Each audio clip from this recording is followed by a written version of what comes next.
गौतम जी हैं, आज किन मुद्दों को लेकर आप लोगों का ये प्रोटेस्ट, किन वजहों से? आपको तो पता ही होगा कि पूरे बिहार भर में जो ये सरकार आते ही सबसे पहले गरीबों के ऊपर बुलडोजर चलाने का जो काम कर रही है, जितने भी फुटपाथ दुकानदार उनके ऊपर जुर्माना लगाया जा रहा है, उनके सामानों को उठा ले जा रही है ये सरकार। गरीब झोपड़ियों को जो तोड़ रही है, गरीब जो दलित बस्तियां हैं उसको उजाड़ने का जो काम कर रही है, उसी के खिलाफ हम लोग आज इस धरने पे आए हैं।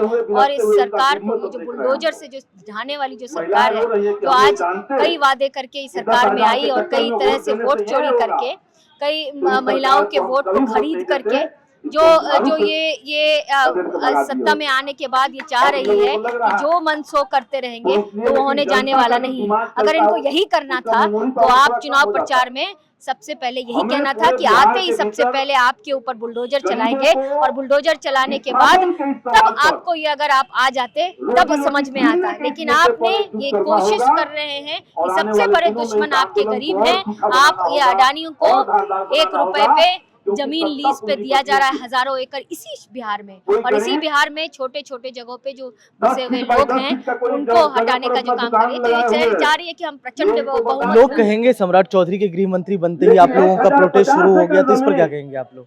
प्रोटेस्ट हमें सम्राट चौधरी रहे या असम्राट चौधरी रहे, उससे हमें मतलब नहीं है। मतलब यह है कि गरीबों को आपने उजाड़ने का काम किया है। आप किस तरह से, कौन आए हैं, किसको लेकर के आए हैं, वो तो दिख रहा है। सम्राट चौधरी आए हैं, तो आज जो है वो सम्राट इस जगह के सम्राट बनने के चक्कर में हैं, और यहाँ के जो गरीब जनता है उसी को आप उजाड़ने का काम कर रहे हैं। तो सवाल तो उठाया जाएगा। तो आप मान रही हैं कि योगी एक्शन कॉपी हो रहा है क्या, ये बुलडोजर एक्शन उत्तर प्रदेश वाला? ये इनकी जो सरकार है, जहाँ कहीं भी है, उनका जो तरीका है ये यही है। ये गरीब विरोधी सरकार है। ये चाहे कहीं भी हो, यहाँ भी ये कोशिश करेंगे कि यहाँ पे गरीबों को उजाड़ने का काम करेंगे, लेकिन इसको उजाड़ने नहीं दिया जाएगा।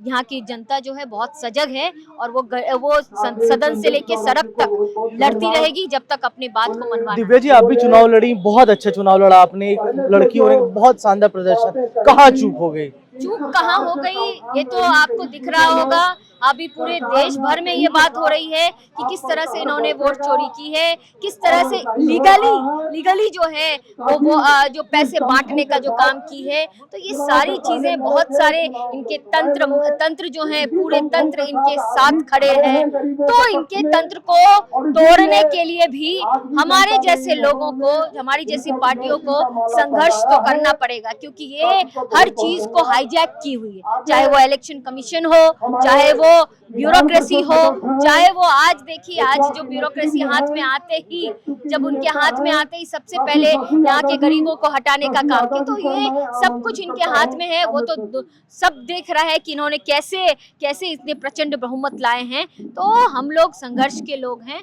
संघर्ष करते रहेंगे। आज न कल इनको जगह। अंतिम सवाल, विपक्ष रिवाइव करेगा?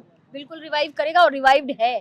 चाहे वो संख्या कम हो गई है, लेकिन यहाँ पर भी आपको सड़कों पे अभी आप देख रहे हैं, जो हमारी नेताएं हैं, जो हमारे लोग हैं वहाँ पे बैठे हुए हैं, उनके सवालों को लेकर लड़ रहे हैं। तो यही विपक्ष का काम है, सड़क से लेकर के सदन तक उनकी आवाज। अंतिम मैसेज जो आप बिहार को देना चाहेंगे? मैसेज यही देना चाहेंगे कि ये जो लोकतंत्र पे जो हमला करने की जो कोशिश की, गरीबों को जो हमला करने की कोशिश की जा रही है, चाहे आप इससे अफेक्टेड हो या ना हो, आपको जो कमजोर वर्ग है उनके साथ खड़े होने की जरूरत है। अपने इंतजार में ना बैठे रहिए कि मेरे ऊपर कब हमला होगा, तब हम उठेंगे। हम सबको एकजुट होकर के इस सरकार को रास्ता दिखाने का काम। शुक्रिया इस बातचीत के लिए। तो आप दिव्या गौतम जी को सुन रहे थे, जिन्होंने भाकपा माले की टिकट से चुनाव भी लड़ा। आज इन लोगों का ये प्रदर्शन है बुलडोजर एक्शन के खिलाफ। तमाम लोग पहुंचे हैं, महिलाएं पहुंची हैं, लोग भी पहुंचे हैं। तमाम चीजों को लेकर, जिस तरीके से बुलडोजर एक्शन जगह जगह किए जा रहे हैं, इस मामले को लेकर इन लोगों का प्रोटेस्ट है। हमारे कैमरे के पीछे हमारे सहयोगी सुजल हैं, कैमरे के सामने से मैं प्रेम कश्यप, एयर नाउ पटना, बिहार।